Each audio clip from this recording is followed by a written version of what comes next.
والسلام على أشرف الأنبياء والمرسلين وعلى آله وأصحابه أجمعين.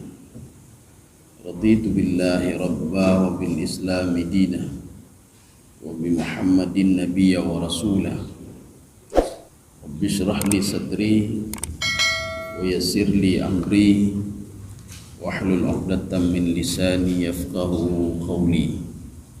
اللهم اجعل جمعنا هذا جمعا مرحوما وتفرقنا من بعده تفرقا معصوما. Kaum muslimin dan muslimat sidang jamaah subuh yang dirahmati Allah. Kita masih pada surah An-Naba. Sudah memasuki ayat 30, ayat 20 surah An-Naba.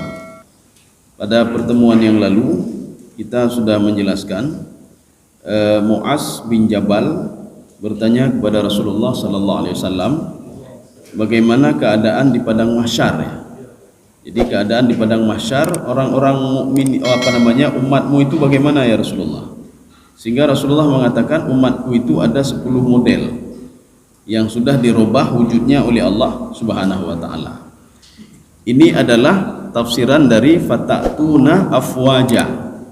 Jadi afwaja itu namanya ashtata. Ashtata itu apa? Berkelompok-kelompok tetapi dengan model yang berbeda-beda. Sehingga ayat ini membuat Mu'az bin Jabal penasaran dan bertanya kepada Rasulullah sallallahu alaihi wasallam. Sekarang kita lanjut ayat 20. Ayat ini masih cerita tentang padang mahsyar. A'udzu billahi minasyaitonir rajim. Bismillahirrahmanirrahim. Wasuyiratil jibalu fakanat saraba. Jadi ini belum ini Wafutihat 19 belum lagi, saya lupa. Ini 19 ya. Kita lanjut ayat 19 dulu. Jadi setelah kemarin itu fatatuna afwaja wa futihatis sama'u fakanat abwaba. Nanti ketika ditiup sangkakala yang kedua wa futihatis sama'. Jadi langit itu terbuka. Maka di dalam tafsir Jalalain beliau mengatakan terbuka langit itu mithlul abwab, seperti pintu ya. Ini apa maksudnya ini? Ini tiupan sangkakala yang kedua ketika manusia berada di padang mahsyar nanti. Maka Ibnu Arabi di dalam tafsir beliau, apa kata beliau? Ini bukan kalimat sebenarnya ini. Ya, ini versi Ibnu Arabi. Beliau mengatakan begitulah ketika ditiup sangkakala yang kedua, tubuh itu menunggu roh. Ya, tubuh itu menunggu roh untuk kembali ke tubuhnya. Setelah itu baru dia bangkit. Inilah tafsiran dari wa futihatis sama'u fakanat abwaba. Jadi itu sebuah kalimat majaz. Artinya Allah cerita bukan tentang langit, tetapi ceritanya tentang tubuh yang berada entah di mana tubuh itu membuka diri supaya apa? Roh bisa masuk ke dalam tubuh itu. Inilah perumpamaan kata Ibnu Arabi, langit itu terbelah menjadi langit itu terbuka pintunya, wa futihatis sama fakanat abwaba. Jadi dia seperti pintu-pintunya. Jadi makanya ayat ini ditafsirkan oleh Ibnu Arabi, tubuh itu ketika ditiup sangkakala yang kedua, dia menunggu datangnya roh. Ketika roh sudah menyatu dengan tubuh, baru dia bangkit semua di padang mahsyar. Kemudian ada lagi yang menafsirkan, termasuk dalam tafsir Jalalain, apa kata beliau? Wa futihatis sama'.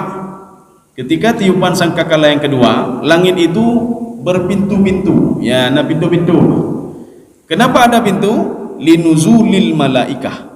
Karena malaikat turun. Itu malaikat. Ini namanya wa futihatis sama'u fakanat abwaba. Kaum muslimin sidang jamaah yang dirahmati Allah. Kita lanjut ya.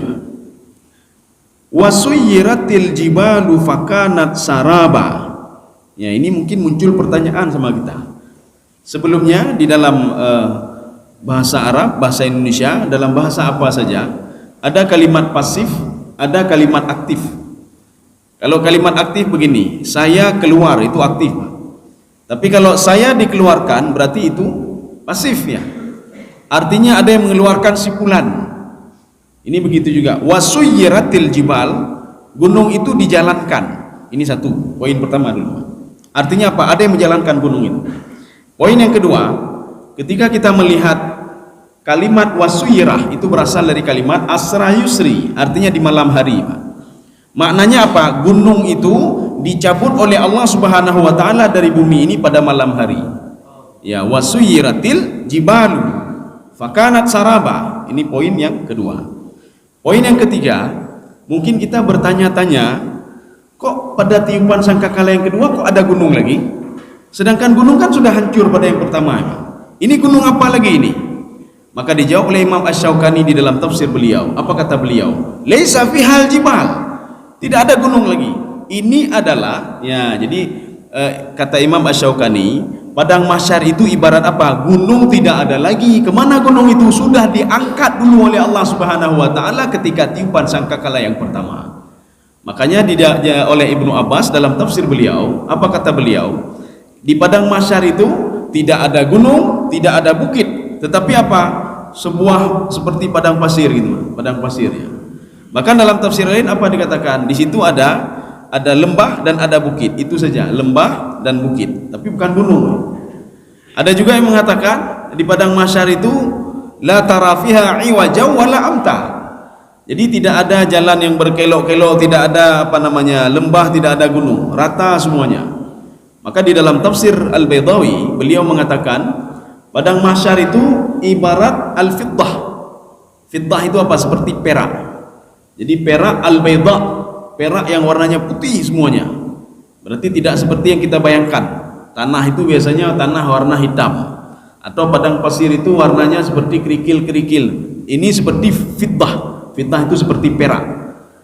Kaum muslimin sedang jamaah yang dirahmati Allah.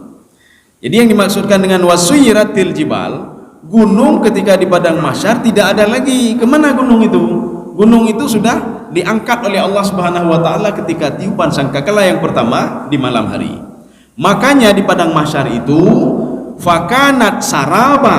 Saraba itu fata morgana. Makanya ketika kalian berdiri di padang mahsyar, kata Allah, seperti fata morgana. Bagaimana seperti fata morgana? Jadi kan tempatnya lurus semuanya. Kita lihat di ujung itu sangnai di sini, ada air. Maka orang yang haus sekali dia akan pergi ke ujung itu, dia lihat ada air, padahal ketika sampai tidak ada air sama sekali. Ya, inilah yang dimaksudkan dengan wasuyiratil jibalu fakanat saraba. Jadi saraba itu fata morgana. Jadi kalian melihat seakan-akan seperti air, tetapi ketika dekati bukan air. Jadi nanti gunung itu apakah diangkat lagi? Tidak. Yang diangkat gunung itu oleh Allah itu huru hara yang pertama ketika tiupan sangkakala yang pertama. Jadi semua diangkat oleh Allah termasuk gunung. Kemudian diangkatnya itu pun pada malam hari, bukan pada pagi hari. Kaum muslimin sedang jamaah ini rahmati Allah. Kita lanjutin. Ada tafsir di sini. Ya, jadi Imam Asy-Syaukani mengatakan begini. Fakanat saraba.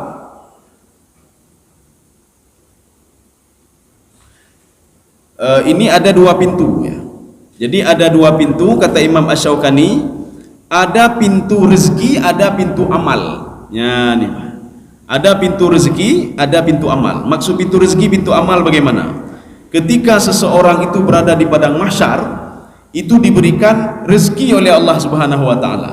Inilah yang dikatakan oleh Imam Al-Ghazali dalam kitab beliau. Kalau seandainya seorang itu tahu nikmat rezeki yang berada di dalam alam barzakh, maka dia akan bercita-cita untuk cepat mati. Ya, di dunia kan rezeki tidak begitu ini. Makanya kalau dia tahu rezeki, nikmat yang ada di alam barzakh, dia akan cepat-cepat untuk mati. Dan kalau dia tahu nikmat dan rezeki yang ada di padang mahsyar, maka orang yang berada di alam barzakh akan minta kepada Allah untuk dipercepat tiupan sangkakala yang kedua. Kenapa? Supaya mereka bisa menerima rezeki dan nikmat dari Allah Subhanahu wa taala. Satu. Ini versi Imam Syaukani, Pak. Yang dimaksudkan dengan wasuyiratil jibalu fakanat saraba. Kemudian pendapat yang kedua kata Imam Asy-Syaukani, nanti ada pintu lagi, nanti ada dua pintu. Pintu yang kedua, pintu amal. Ya, maka seorang itu diberikan apakah dia berbuat jahat atau berbuat jelek. Jadi kalau berbuat jahat, dia melihat seluruh kejahatannya. Apabila dia berbuat kebaikan, maka dia melihat seluruh kebaikannya. Kaum muslimin sedang jamaah yang dirahmati Allah. Jadi artinya begini, nanti kita jangan salah paham. Kenapa penafsir itu kok bisa berbeda-beda? Ada yang menafsirkan begini. Ya, sebelum kita jawab itu, uniknya setiap penafsir itu tidak pernah menyalahkan penafsir yang lain, Pak. Mereka menafsirkan Al-Quran itu sesuai dengan porsi ilmunya. Porsi ilmu bagaimana? Ada seorang penafsir, beliau itu pandai bahasa, jadi dari segi bahasa dia lakukan pendekatan. Ada yang pandai tasawuf, maka dari segi tasawuf. Ada yang pandai hadis, maka dari segi hadis dia melihat. Ada yang pandai riwayat-riwayat, maka dari segi riwayat dia lihat. Ada yang pandai Al-Quran, maka ditafsirkan Al-Quran dengan Al-Quran. Jadi makanya inilah khazanah ya. Jadi arti khazanah itu begitu luasnya ilmu Allah Subhanahu wa taala. Sehingga kalau kita kombinasikan semuanya akan menghasilkan sesuatu hal yang baru. Jadi di sisi bahasa pun ada di situ, riwayat pun ada, hadis pun ada, cerita pun ada, jadi macam-macam ada di situ. Kaum muslimin sidang jamaah yang dirahmati Allah. Ini sifat padang mahsyar ya, sifat padang mahsyar. Jadi ketika seorang sudah berada di padang mahsyar itu, maka Allah mengatakan begini. Inna jahannama kanat mirsada. Ya, ini cerita neraka dulu. Jadi seorang sekarang sudah berdiri di padang mahsyar.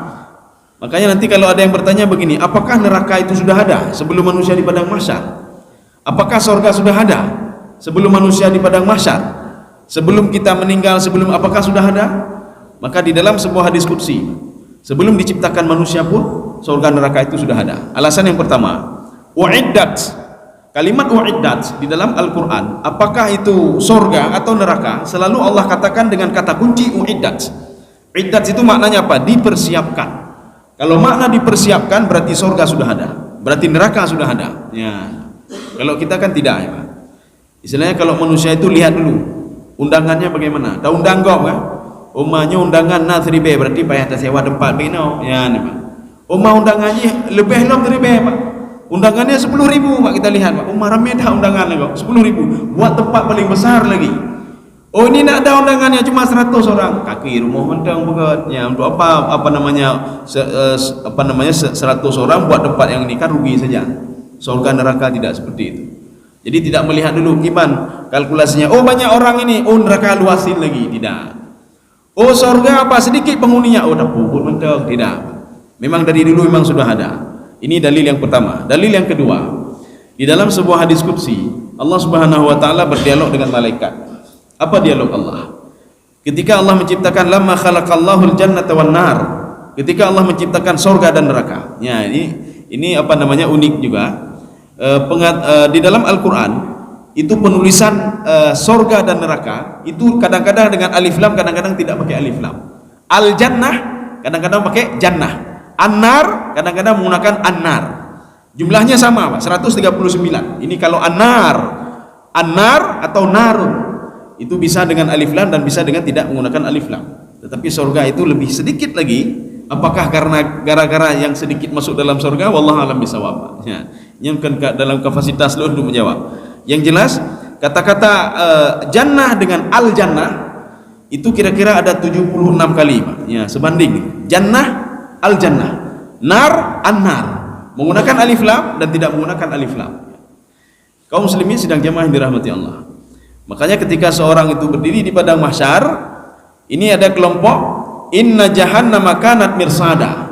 Oh ya, tadi dalil kalau surga itu sudah diciptakan, Allah menyuruh kepada malaikat untuk melihat bagaimana situasi surga dan neraka. Kita jangan salah paham terhadap hadis ini. Sebagian mengatakan nanti berarti malaikat sudah tahulah bagaimana surga dan neraka. Kalimat yang digunakan oleh Allah di situ dalam hadis qudsi itu adalah memantau. Kata-kata memantau bukan masuk ke dalam surga. Kata-kata memantau bukan masuk ke dalam neraka. Tetapi melihat saja bagaimana kondisi surga dan kondisi neraka. Seperti kita melihat kantor atau lihat rumah seseorang, kita lihat dari luar saja dan kita tidak tahu isinya. Ini dibuktikan dengan apa? Ketika malaikat sudah melihat, malaikat melapor kepada Allah Subhanahu wa taala. Apa kata malaikat? Ya Allah, tidak ada yang tahu isi surga ya kecuali dia masuk dulu ke dalam surga, termasuk saya. Ya malaikat. Hai, dipuji malaikat. Jadi jangan kita katakan malaikat dia tahu bagaimana isi surga, tidak. Makanya di dalam surga itu lam yatmithunna insun qablahum walajan. Tidak ada yang pernah menyentuh apapun yang ada dalam surga. Ya, tidak ada yang menyentuh. Termasuk minuman di situ. Minuman yang ada di dalam surga tidak ada yang bisa menyentuhnya. Artinya kalau kita masuk ke dalam surga, kita yang pertama sekali menyentuh apa saja yang ada di dalam surga. Makanya malaikat mengatakan, tidak ada yang tahu isi surga kecuali dia masuk dulu ke dalam surga, dan berbahagialah kata malaikat orang yang masuk ke dalam surga dan dia kekal berada di dalam surga. Kemudian Allah Subhanahu wa taala, malaikat mengatakan lagi, ya Allah, tidak ada yang tahu isi neraka kecuali dia masuk dulu ke dalam neraka. Kalau seandainya malaikat tahu tadi isi neraka, maka akan dia ceritakan, Pak, neraka begini diceritakan. Cuma kita tahu juga sebagian isi neraka dan surga karena apa? Digambarkan di dalam Al-Quran. Al-Quran menceritakan surga begini, neraka begini, tetapi tidak bisa kita gambarkan, Pak. Bagaimana gambarannya? Tidak, cuma ada pendekatan-pendekatan saja. Dalam surga ada buah-buahan, kita buah-buahan berarti yang tapajuhnya ya. Padahal ketika nanti diberikan buah-buahan bentuknya sama, wa ta'muhu yakhtalif, tapi rasanya yang berbeda. Inilah yang dikatakan dengan wa utu bihi mutasyabiha. Kami diberikan oleh Allah, penduduk surga, kata penduduk surga, kami diberikan oleh Allah ada buah-buahan yang sama seperti buah-buahan di dalam dunia, apel, anggur dan lain sebagainya. Tetapi apa? Wa ta'muhu yakhtalif, rasanya yang berbeda. Jadi cuma ini saja wa utu bihi mutasyabiha, serupa dari modelnya saja. Ini ada kelompok yang dimasukkan ke dalam neraka. Inna jahannama kanat mirsada. Jadi inna ini sudah pernah kita bahas, adalah untuk isbat, taukid, isbat ya. Jadi untuk menguatkan, untuk takkid lagi. Jadi takkid itu menguatkan juga. Maka ayat yang ada takkid, yang ada isbat dalam Al-Quran, ada inna dalam Al-Quran, itu kira-kira 1960 sekian ayat. Ya, jadi banyak sekali isbat itu. Artinya apa? Untuk menguatkan, karena sebagian manusia tidak yakin dan tidak percaya. Ini termasuk ayat ini. Sebagian manusia tidak yakin dan tidak percaya dengan jahannam itu. Inna jahannama kanat mirsada. Jadi mirsad, orang Arab itu kalau pulsa itu rasid namanya. Jadi kalau ingin beli pulsa elektrik ya, pulsa elektrik. Apakah ada hai nepathor rasid lun dia? Mereka sudah tahu, ditanya berapa yang mau saya masukkan? Apakah 100, 200, 300, 500? Ya, Mbak, ini rasid namanya. Untuk apa kita masukkan itu? Pulsa itu supaya kita bisa nelpon, bisa WA, bisa dan lain sebagainya. Ini rasid namanya. Begitu pula neraka itu, seseorang ketika dia di dunia sudah mempersiapkan dirinya untuk masuk ke neraka, Pak. Dengan apa? Dengan rasid yang ada di dunia ini. Apa rasidnya itu? Dia buat maksiat, sehingga di dalam tubuhnya itu sudah ada apa? Pembendaharaan untuk masuk ke dalam neraka. Ya, Pak. Inna jahannam kanat mirsada. Jadi neraka itu adalah pembendaharaan yang sudah dipersiapkan oleh manusia itu sendiri untuk masuk ke dalam neraka ya. Karena dia memang sudah siapkan diri sendiri untuk dalam neraka. Kenapa? Karena dia tidak patuh dan taat kepada Allah. Dia tidak menjalankan perintah Allah Subhanahu wa taala. Dia jalankan seluruh apa yang dilarang oleh Allah Subhanahu wa taala. Ini kan rasid namanya, Pak. Artinya dia kumpul seperti kumpul pulsa, Pak, supaya dia bisa nelpon. Ini begitu juga. Dia kumpul maksiat supaya apa? Supaya bisa masuk ke dalam neraka nantinya. Kaum muslimin sedang jamaah yang dirahmati Allah. Untuk siapa neraka itu? Ya, litaghina ma'aba. Taghin itu pernah di ayat Al-Quran kalimat taghin taga lagi, Pak. Kalau taga itu begini, ini air sudah penuh ya, kita masukkan lagi air, Pak. Artinya apa? Sudah meluap dia, Pak. Itu taga artinya. Itu makna bahasa. Kalau taga lain lagi, ketika Allah sudah melarang kita jangan buat ini, tapi kita terbuka-buka dalam, itu taga juga namanya. Dua. Yang ketiga, ketika Allah Subhanahu wa taala berfirman kepada Nabi Nuh alaihissalam, falamma taghal ma'u hamalnakum fil jariyah. Tatkala air laut itu sudah tidak terkontrol lagi. Ya, ini tidak terkontrol artinya apa? Ketika air laut tidak terkontrol lagi, maka saya menyuruh Nabi Nuh alaihissalam untuk naik ke kapal. Naik ke kapal, wahai Nuh. Air sudah tidak terkontrol lagi. Arti tidak terkontrol apa? Biasanya kalau kita hujan, panena tengok ka ibio. Nah, namanya terkontrol aja, Pak. Panena biasa aja 2 euro ujian, biar ka ibio. Panena angin yo penanyan tengok ka ibio. Ini terkontrol namanya. Tapi kalau ini tidak terkontrol, Pak, falamma taghal ma'u hamalnakum fil jariyah. Maka kalimat ini digunakan bagi orang yang berbuat maksiat yang sudah tidak terkontrol lagi. Puput laju. Ya, nih, Pak. Kita ceramah baik dan pegat lagi kan hana pak dengar, Pak. Ya, nah dia tidak terkontrol lagi. Maksiat itu tidak terkontrol lagi. Makanya neraka itu untuk siapa? Untuk orang yang berbuat maksiat yang sudah tidak terkontrol lagi maksiatnya. Kalau maksiatnya terkontrol, maka dia setelah duduk sebentar, astagfirullah, anda pemahlun ya Allah. Ya, nih, Pak. Maka doa dosa yang tidak dimaafkan oleh Allah bagaimana? Wa asarru wastakbaru istikbara. Seperti yang dilakukan oleh umat Nabi Nuh alaihi salam. Wa asarru ipeka-peka, ya, Pak. Padahal sudah didakwahi orang lain, hai hanje bin apa, desya bin apa, ipeka-peka lah, Pak. Ya, ini tara namanya. Maka neraka itu bagi orang yang peka-peka. Ya, bagi orang yang tara sudah tidak terkontrol lagi. Kita dakwahi juga tidak masuk juga sama dia, Pak. Ya, ini seperti anak Nabi Nuh alaihissalam. Ini peka-peka anak Nabi Nuh, Pak. Dia sudah tahu kalau air itu tidak terkontrol lagi. Makanya ayahnya mengatakan begini, ya bunayyarkam ma'ana, wahai anakku naik ke kapal ini. Apa kata anaknya? Peka-peka. Qala sa'awi ila jabali yasimuni minal maut. Saya akan naik gunung paling tinggi yang bisa menyelamatkan saya dari kematian ini. Dijawab lagi oleh Nabi Nuh alaihissalam, la asimal yawma min amrillah. Wahai anakku, tidak ada yang bisa menolong kamu ketika azab Allah itu datang. Kemudian apa? Wahala bainahumal mawju. Kemudian datanglah gelombang yang besar yang memisahkan seorang ayah dan seorang anak. Ketika itu ayahnya berdoa kepada Allah. Apa kata ayahnya? Ya Allah, itu anakku ya Allah. Ya, memang. Dijawab oleh Allah Subhanahu wa taala, wahai Nuh, mau enggak saya ajarkan kamu yang tidak kamu tahu? Kata Allah Subhanahu wa taala. Dia bukan anakmu. Kamu tahu enggak? Dia itu pergaulannya itu tidak seperti yang kamu bayangkan. Kamu ajarkan di rumah dia pendidikan agama dan lain sebagainya, tetapi komunitas dia mengajarkan dia untuk syirik kepadaku dan untuk membangkang kepadamu, kata Allah Subhanahu wa taala. Maka hati-hati gini ya, Pak. Gini ada purno anu di rumah, purno agama, purno semayang. Kita tidak tahu dia hidup dengan komunitas siapa, Pak. Ya. Bisa saja dia hidup dengan komunitas orang-orang yang tidak salat. Bisa saja dia hidup dengan komunitas orang-orang yang membangkang kepada orang tuanya. Dan bisa saja anak itu ketika dia kembali bukan berbakti kepada orang tua, membangkang kepada orang tua. Ya. Maka membangkang anak pada orang tua ada dua model. Yang pertama mungkin gara-gara pendidikan kita. Yang kedua apa? Gara-gara komunitas dia mengajarkan dia untuk membangkang kepada orang tua. Ya. Kaum muslimin sedang jamaah yang dirahmati Allah. Ini untuk litaghin, Pak. Litaghina ma'aba. Ma'aba itu berasal dari kalimat aba itu kembali, Pak. Jadi kembali apa? Neraka itu tempat kembalinya dia.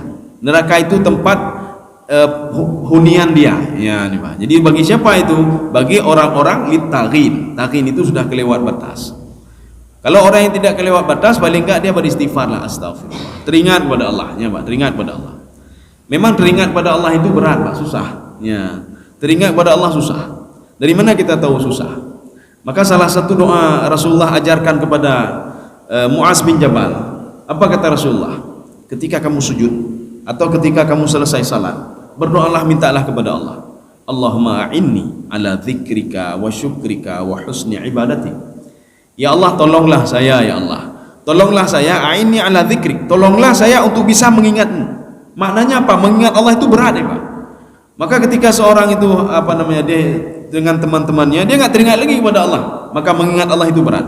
Maka kita minta kepada Allah, a'inni, tolong saya, ala dzikrik, supaya terus mengingatmu ya Allah, wa syukrika, dan terus bersyukur kepadamu ya Allah, wa husni ibadatik, dan menjadi hamba yang baik. Ya, kita kan semua ingin jadi hamba yang baik, GAK ya. Ya, kita lanjut lagi. Labithina fiha ahqaba. Sekarang kita ingin tahu berapa tahun tinggal di dalam neraka. Ya, nih, Pak. Artinya berapa lama neraka itu, Pak. Labithin itu artinya makithin, tinggal dalam neraka itu ahqaba.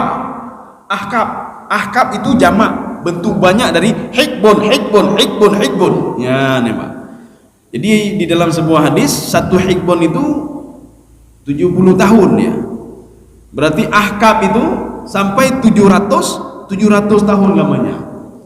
700 tahun lamanya Itu perkiraan kita itu Pak. Artinya apa namanya? Satu hari itu 24 jam. Tapi perkiraan Allah nanti satu hari itu 1000 tahun ya. Ini beda lagi dengan di padang mahsyar, satu hari itu khamsina alfasanah, 50.000 tahun ya, beda lah Pak ya. Jadi ini di neraka itu ahqaba, ini ada dua tafsirannya. Tafsiran yang pertama itu mengatakan sesuai dengan hadis, ada di sini hadisnya. Jadi satu hikbun itu 70 tahun ya. Makanya ahqaba itu 10 hikbun. 10 hikbun 700 tahun. 700 tahun. Kalau kita kali sehari itu 1000 tahun ya. Sehari 1000 tahun. Berarti kalau setahun 1000 kali 365 kali 1000 ya.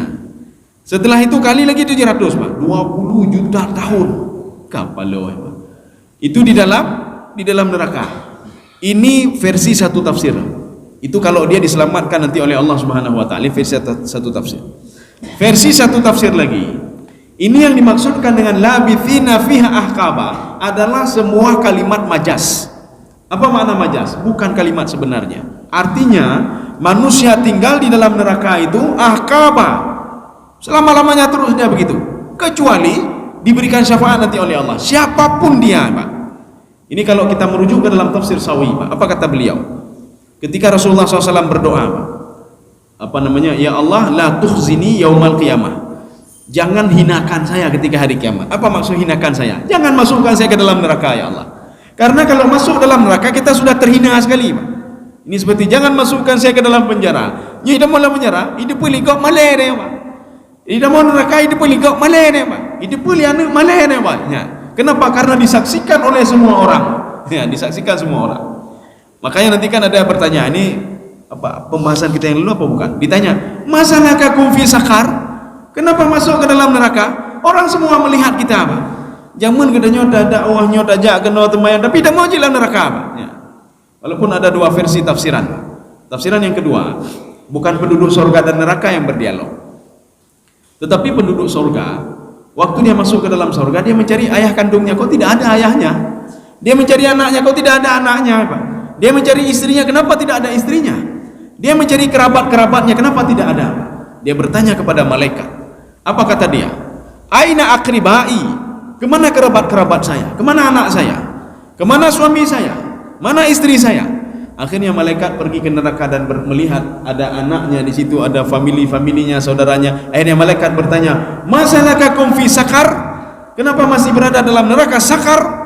Dijawab oleh mereka, qalu lam nakun minal musallin. Kamu hanya temayang ya Pak. Kami tidak salat ya Pak. Kemudian yang kedua, wala nut'imul miskin. Kami tidak memberikan makan orang miskin. Ini sebuah kalimat majaz kalau dia itu adalah bakhil Pak, krit. Yang kedua tidak salat, yang pertama tidak salat, yang kedua krit. Ya. Yang keempat tidak yakin sama, yang ketiga tidak yakin sama Al-Qur'an. Wa kunna nakhudu ma'al khaidin. Kemudian yang keempat, nukadzibu biyaumiddin. Kami tidak yakin kepada padang mahsyar, kami tidak yakin alam barzah, kami tidak yakin surga, kami tidak yakin yaumul hisab, kami tidak yakin yaumul mizan, kami tidak yakin dengan apa namanya neraka. Empat hal yang mereka lakukan. Jadi makanya di dalam sebuah hadis dari Ibnu Mas'ud, semua waktu itu diberikan syafaat oleh Allah Subhanahu wa taala. Yang memberikan syafaat, Allah memberikan syafaat. Para syuhada memberikan syafaat kepada orang-orang yang dicintainya. Orang-orang saleh juga memberikan syafaat kepada orang-orang yang dicintainya. Para nabi memberikan syafaat kepada umatnya. Ada 4 nabi yang memberikan syafaat kepada umatnya. Nabi Ibrahim, Nabi Musa, Nabi Isa, dan Nabi Muhammad sallallahu alaihi wasallam. Kemudian wa jami'ul mu'minin, orang-orang mukmin yang tidak bermasalah dengan Allah, dia akan memberikan syafaat kepada orang lain, kecuali ada 4 orang yang tidak bisa ditolong. Ya, Pak. Berdoa hanya dulu, Pak. Dalam hadis Ibnu Mas'ud itu. Sehingga Rasulullah membacakan ayat, lam nakun minal musallin hatta ila yaumid nukadzibu biyaumiddin. Rasulullah membaca ayat itu.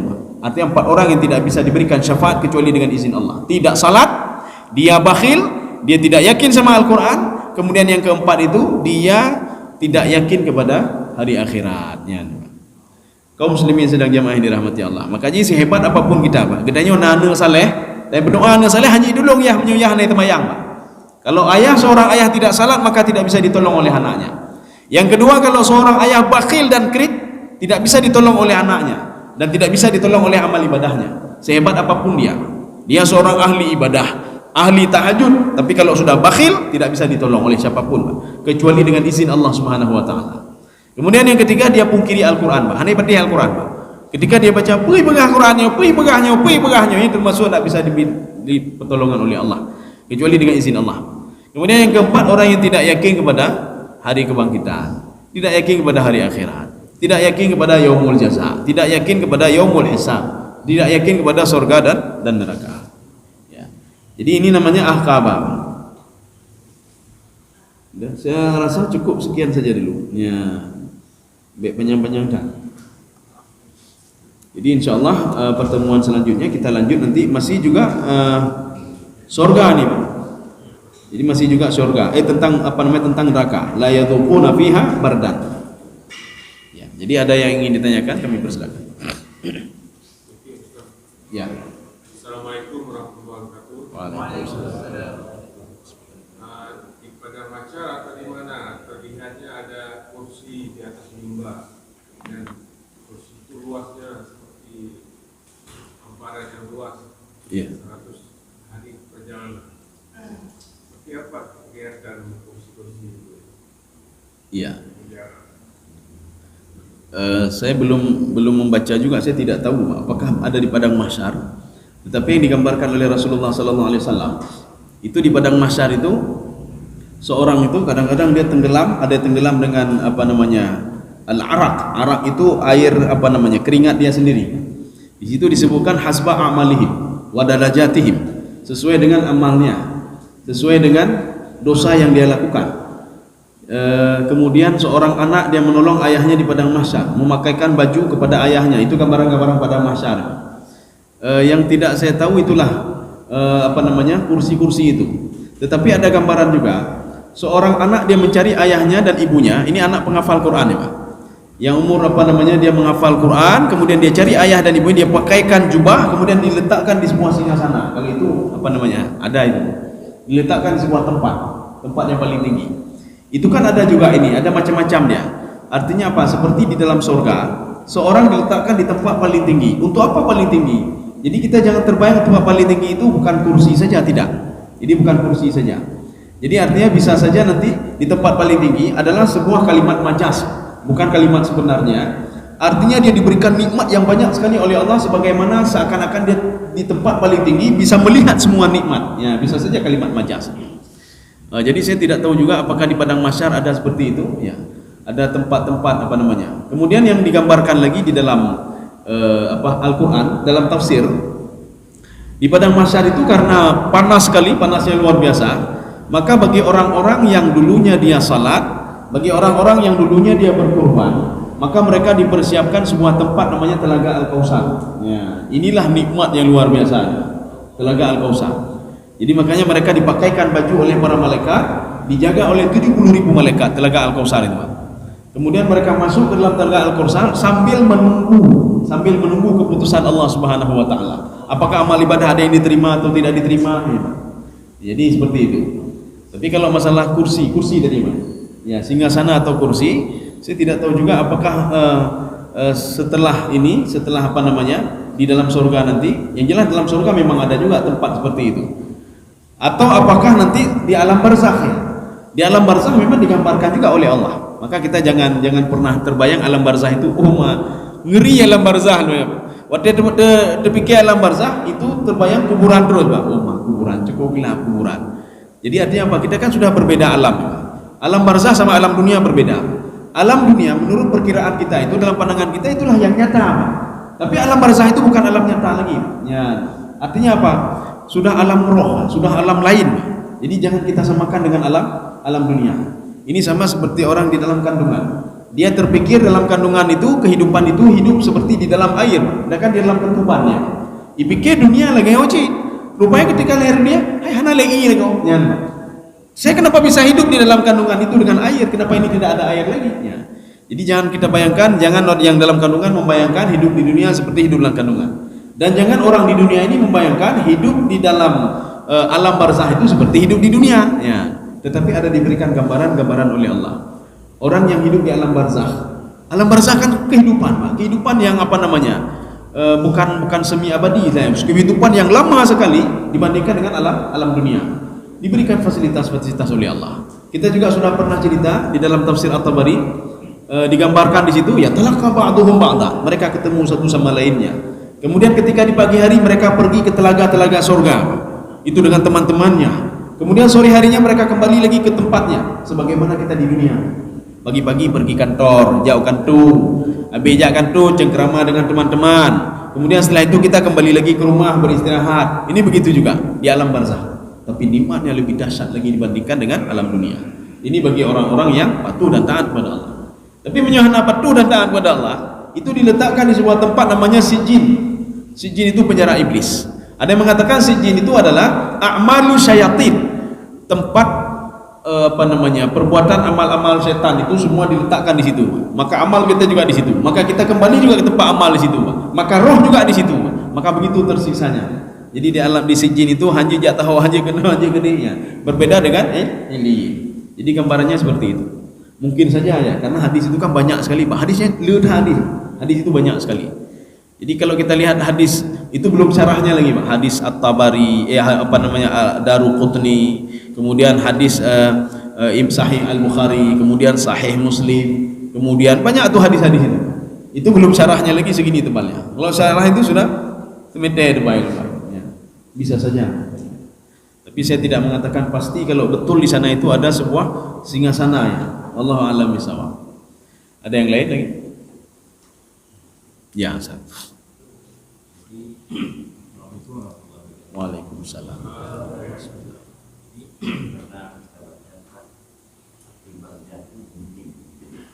Barzakh ya.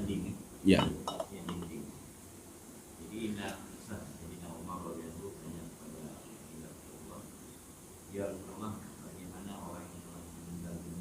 Iya, ya. Iya. Iya.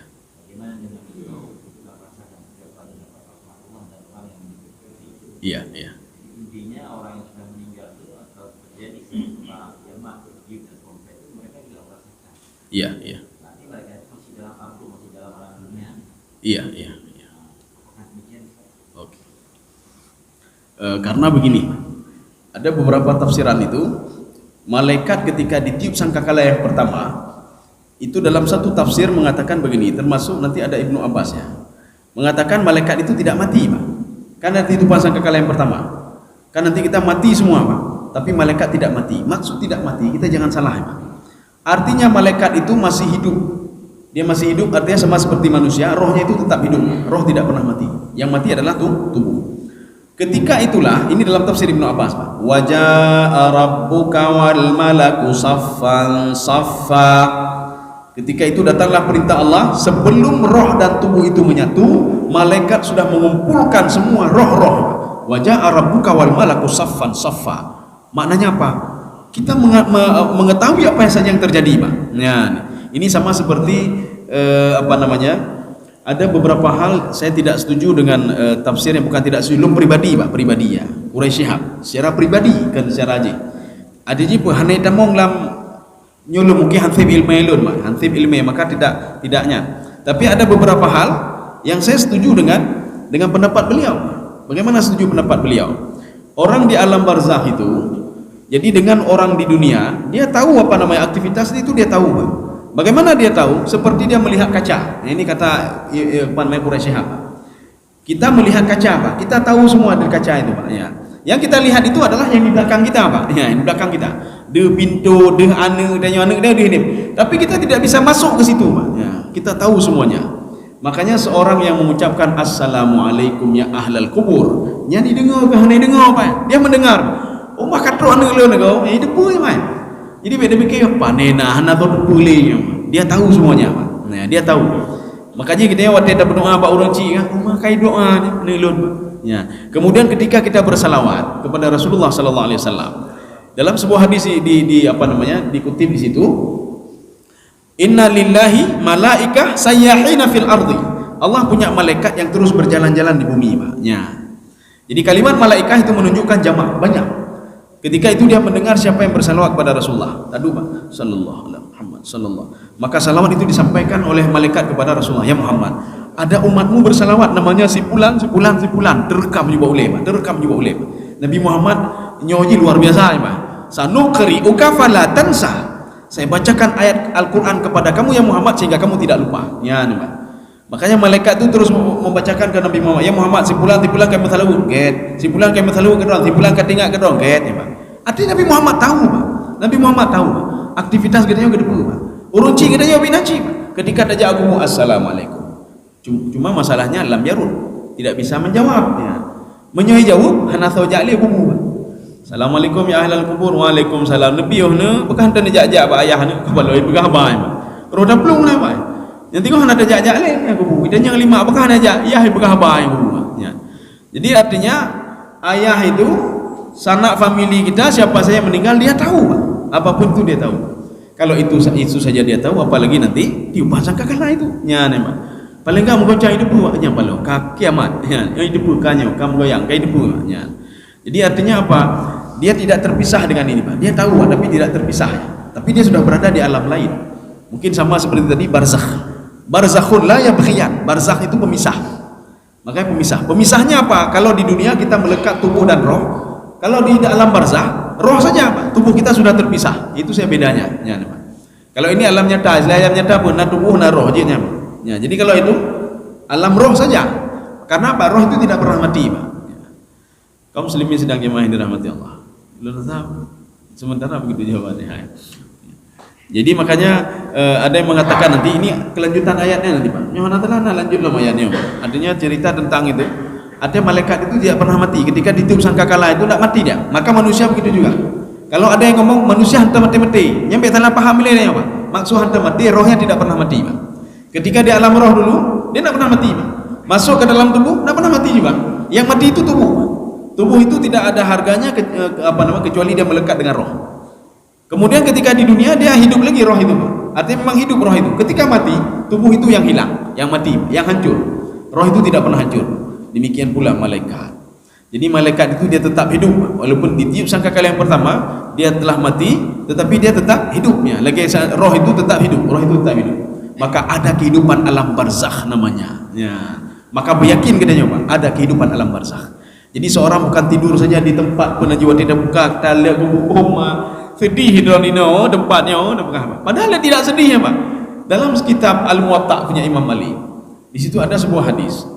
Jadi diungkapkan orang yang mati itu yang masuk dalam kubur senangnya luar biasa, Pak. Yang amalnya banyak, dia patuh kepada Allah, dia senangnya luar biasa itu, Pak. Sehingga apa? Dia minta kepada malaikat, zaruni azuru ahli.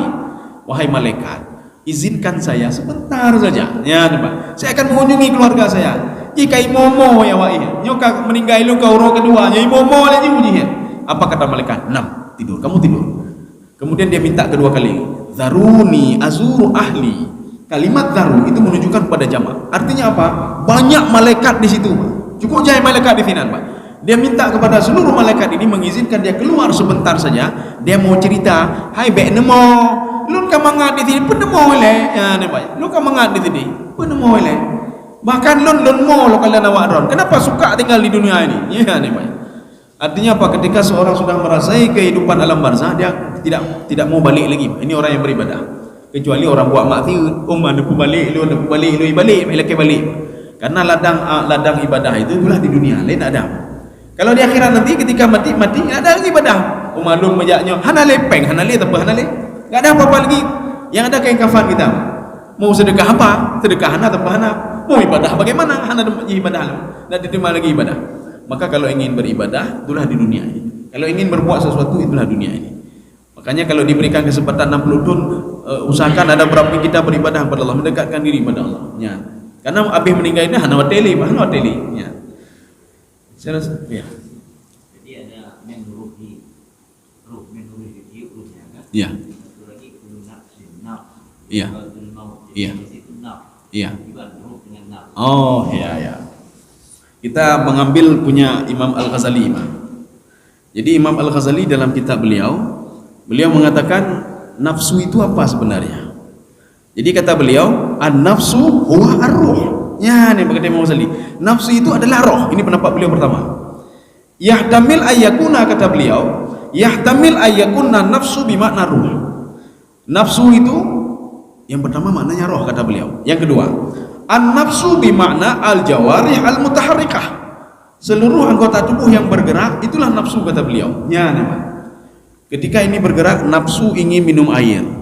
Ketika mata bergerak, nafsu ingin buat maksiat. Ketika suatu itu ingin ke WC, nafsu untuk buang hajat. Ketika seorang ini ingin begini, itu nafsu. Ya, berarti di dalam kitab Ihya Ulumuddin, nafsu itu bisa berarti roh, bisa berarti kullu syai'in mutaharrikah, yang bergerak. Ya. Kemudian ada hawa lagi nanti, Pak. Sehingga digantikan hawa nafsu. Ya, hawa itu apa? Makanya hawa itu kita bahasa Aceh kan mengadopsi, Pak. Lun hawanya. Udah mati binaci, lun hawa pegang mati. Ibu ahli urung ke, lun hawamu ibadah, ya, Pak. Rupanya dalam bahasa Arab begitu juga. Bukan bahasa Arab, sebenarnya bahasa Aceh ya, ikut bahasa Arab, ya, Pak. Di dalam bahasa Arab itu hawa itu, kata Imam Ghazali, muyulu syai'in ila khairin au syarrin. Kecenderungan seseorang untuk berbuat baik atau berbuat jahat itu hawa namanya. Kita ini ingin berbuat jahat, itu hawa namanya. Ingin berbuat baik itu hawa namanya. Makanya hawa nafsu itu, hawa itu muncul dari mana? Dari nafsu. Ya, namanya. Dari nafsu. Jadi makanya setan itu dia menggoda nafsu manusia supaya apa? Muncul hawa yang jelek. Ya, ini demecu. Makanya muncul kecenderungan untuk demecu. Jadi makanya kalau karin Rasulullah itu sudah menyuruh kepada yang baik-baik, ya, maka dipengaruhinya hawa nafsunya itu berbuat baiklah, kecenderungan untuk berbuat baik. Makanya setan itu tidak pernah mengasah kebaikan kita, selalu mengasah kejahatan kita, Pak. Selalu mengasah nafsu kita. Dia bisik nafsu selalu untuk apa? Supaya muncul hawa yang jelek. Ya, Pak. Hawa nafsu untuk berbuat maksiat, hawa nafsu untuk berbuat ini. Ya. Jadi artinya seperti itu. Makanya ketika dipanggil ya ayyatuhan nafsul mutmainnah, ketika dipanggil nafsul mutmainnah, kalau kita lihat kepada Imam Ghazali katakan tadi, itulah jiwa. Apa namanya nafsu itu adalah roh yang tenang. Tapi kalau pendapat Imam Ghazali yang kedua lagi, ya ayyatuhan nafsul mutmainnah, tubuhnya ini juga nafsu namanya. Ya. Tapi yang masih bergerak. Kalau nggak bergerak kali berarti bukan nafsu lagi, Pak. Ya, bukan nafsu lagi, yang bergerak. Ya, jadi makanya kalau tadi orang meninggal tadi ya ayyatuhan nafsul mutmainnah, penghormatannya untuk apa? Untuk roh yang keluar dari tubuhnya. Maka tubuh waktu itu tidak dikatakan nafsu lagi. Kenapa? Karena tidak bergerak. Ya, hanya bergerak kali. Saya rasa demikian saja. Mudah-mudahan ada manfaatnya bagi tuan dan jemaah sekalian. Subhanakallah bihamdika, asyhadu an la ilaha illa anta, astaghfiruka wa atubu ilaik. Assalamualaikum.